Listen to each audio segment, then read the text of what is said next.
विक्रम बेताल, पहलवान डाकू और एक साधु की कहानी। बहुत समय पहले की बात है। एक छोटे से गांव में एक वीर पहलवान डाकू रहता था। उसका नाम रघु था। रघु एक निडर और ताकतवर व्यक्ति था, लेकिन उसका दिल बहुत कड़ा और कठोर था। गांव में उसकी क्रूरता और दहशत फैली हुई थी।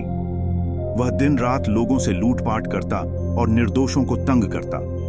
लेकिन एक दिन जंगल में एक साधु बाबा आए, जिनकी कृपा से उनकी कोई शक्ति थी जो रघु की बुरी आत्मा को शुद्ध कर सकती थी। रघु को सुनकर यह विश्वास नहीं हुआ और वह साधु का मजाक उड़ाने लगा।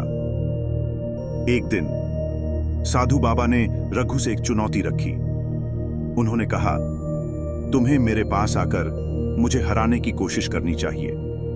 अगर तुम मुझे हरा सको तो तुम्हारा जीवन सदा के लिए शांति से भरा रहेगा, लेकिन अगर तुम हार गए तो तुम्हारी बुराई हमेशा के लिए खत्म हो जाएगी। रघु ने यह चुनौती स्वीकार की और दोनों के बीच एक भयंकर मुकाबला हुआ। लेकिन जैसे ही वे लड़ाई करने लगे, अचानक एक अजीब घटना घटी। एक बेताल ने वहां आकर विक्रम नामक राजा को पुकारा। विक्रम, जो अपनी वीरता के लिए प्रसिद्ध थे, रघु की मदद करने के लिए दौड़े आए। विक्रम और बेताल का गहरा संबंध था, क्योंकि बेताल हमेशा विक्रम के साथ रहकर उसे कठिन निर्णयों में मदद करता था। राजा विक्रम ने बेताल से पूछा, क्या यह साधु बाबा सच में रघु की बुरी आत्मा को शुद्ध कर पाएंगे? बेताल ने एक चुप्पी साधी और फिर राजा विक्रम को एक कहानी सुनाने लगे। अब विक्रम को यह तय करना था कि क्या वह साधु बाबा की मदद से रघु को सही रास्ते पर लाकर उसे माफ करेंगे या फिर उसके अंधेरे रास्तों पर चलने देंगे। राजा विक्रम ने बेताल की कहानी सुनने के बाद गहरे विचार में डूब गए। बेताल ने उन्हें बताया कि रघु का जीवन दो हिस्सों में बंटा था। एक हिस्सा उस क्रूर डाकू का जो लूटपाट और हिंसा में लिप्त था, और दूसरा हिस्सा एक व्यक्ति का जो दिल से अच्छाई चाहता था, लेकिन उसे खुद से लड़ने का तरीका नहीं आता था। बेताल ने विक्रम से कहा, अगर तुम रघु को सही रास्ता दिखाना चाहते हो तो तुम्हें उसकी आत्मा को समझना होगा। उसका दिल अभी भी अंधकार में डूबा हुआ है, लेकिन उसके अंदर कुछ ऐसा है जो उसे सही मार्ग की ओर खींचता है। क्या तुम उसे उसकी सच्चाई का एहसास दिला पाओगे? विक्रम ने बेताल से कहा, मुझे यह बताओ कि रघु के अंदर अच्छाई की संभावना कहां छुपी है और कैसे हम उसे बाहर ला सकते हैं। बेताल ने मुस्कुराते हुए जवाब दिया, रघु के पास जो सबसे ताकतवर गुण है वह उसका साहस है, लेकिन वह साहस गलत दिशा में लगा है। अगर उसे अपनी ताकत का सही उपयोग सिखाया जाए तो वह एक महान योद्धा बन सकता है। राजा विक्रम ने सोचा और फिर निर्णय लिया कि वह रघु को साधु बाबा के पास भेजने की कोशिश करेंगे। वह जानते थे कि केवल लड़ाई से कोई हल नहीं निकलेगा, बल्कि रघु को सही मार्ग पर चलने के लिए उसे अंदर से बदलने की जरूरत थी।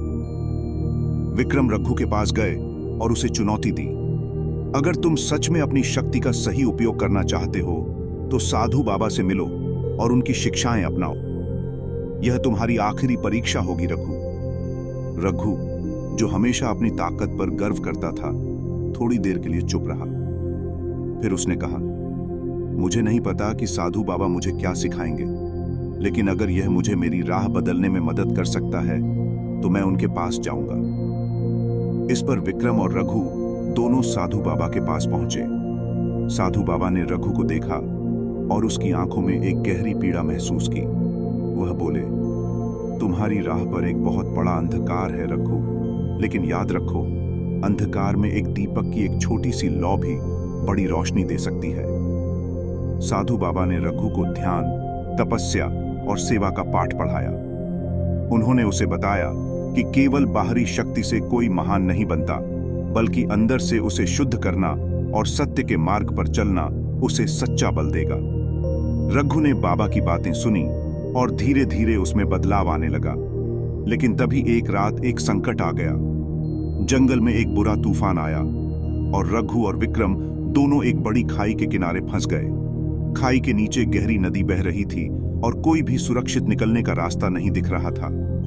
विक्रम और रघु दोनों ही परेशान थे, लेकिन तभी रघु के मन में एक विचार आया। रघु और विक्रम अब एक नई दिशा में चल रहे थे। उनका उद्देश्य केवल अपने जीवन को सही मार्ग पर ले आना नहीं था, बल्कि वे अब दूसरों को भी अपनी कहानी से प्रेरित करना चाहते थे। वे दोनों जंगल के रास्तों पर चलते हुए लोगों से मिलते, उन तक अपनी शिक्षाएं पहुंचाते और बताते कि हर किसी के अंदर अच्छाई और शक्ति छिपी होती है, बस उसे सही दिशा में मोड़ने की आवश्यकता होती है। लेकिन एक दिन जब वे एक छोटे से गांव में पहुंचे, उन्होंने देखा कि वहां के लोग बहुत दुखी और परेशान थे। गांव में एक बुरा शासक था जो अपनी ताकत का गलत इस्तेमाल कर रहा था। वह लोगों से भारी कर वसूलता और उनका शोषण करता था। उसने गांव के एक बहुत बड़े खजाने पर कब्जा कर लिया था और किसी को भी वहां से एक सिक्का तक नहीं लेने देता था। गांव के बुजुर्गों ने विक्रम और रघु से मदद की अपील की। वे दोनों शासक के खिलाफ कुछ करने का सोचने लगे।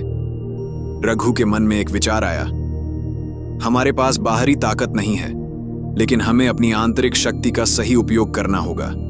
अगर हम इस गांव के लोगों को एकजुट कर सकें तो वे शासक के खिलाफ खड़े हो सकते हैं। विक्रम ने भी रघु के विचार का समर्थन किया और उन्होंने तय किया कि वे इस शासक को हराने के लिए एक योजना बनाएंगे, लेकिन बिना किसी हिंसा के।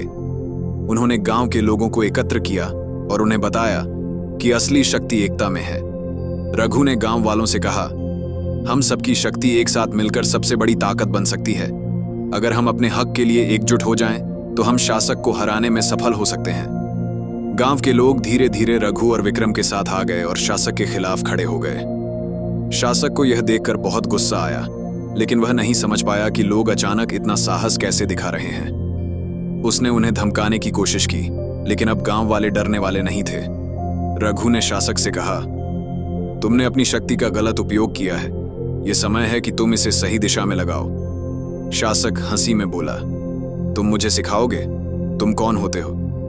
रघु ने शांतिपूर्वक उत्तर दिया, मैं वह व्यक्ति हूं जिसने अपनी ताकत को गलत दिशा में लगाया था, लेकिन अब मैं जानता हूं कि अगर तुम अपनी ताकत का सही उपयोग नहीं करोगे तो कोई भी तुम्हें तुम्हारी बुराई की सजा देगा। शासक ने रघु की बातों को अनसुना किया और अपने सैनिकों को बुलाया, लेकिन गांव वाले अब पूरी तरह से एकजुट थे। उन्होंने शासक के अत्याचारों के खिलाफ आवाज उठाई।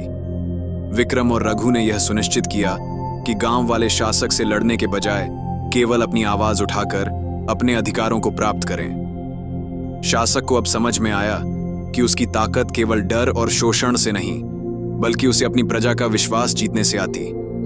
उसने अंततः अपनी गलती मानी और गांव वालों से माफी मांगी। गांव में शांति लौट आई और रघु और विक्रम की प्रतिष्ठा बढ़ गई।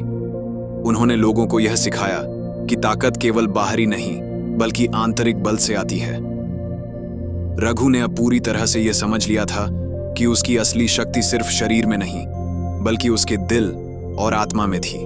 रघु और विक्रम ने गांव में शासक के अत्याचारों को समाप्त कर दिया और लोग उन्हें हीरो मानने लगे। गांव में शांति और समृद्धि लौट आई और रघु ने महसूस किया कि असली शक्ति तभी होती है जब वह दूसरों के भले के लिए प्रयोग की जाती है।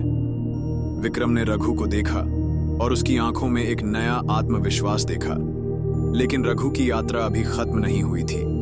वह समझ चुका था कि केवल एक गांव तक सीमित रहकर वह अपनी शक्ति का सही उपयोग नहीं कर सकता।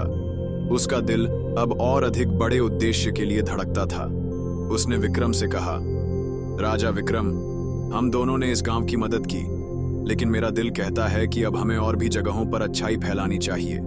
हमें और लोगों को यह सिखाना चाहिए कि असली शक्ति अंदर से आती है। विक्रम ने रघु की बातों को सुना और सहमति व्यक्त की। तुम सही कह रहे हो रघु, तुम्हारी यात्रा अभी शुरू हुई है।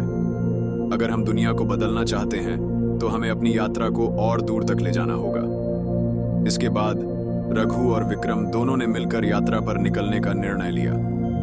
वे जंगलों, पहाड़ों और नदियों को पार करते हुए दूर दूर के गांवों और शहरों में गए। जहां भी वे जाते, वहां के लोग उनकी कहानी सुनते और उनके विचारों से प्रेरित होते।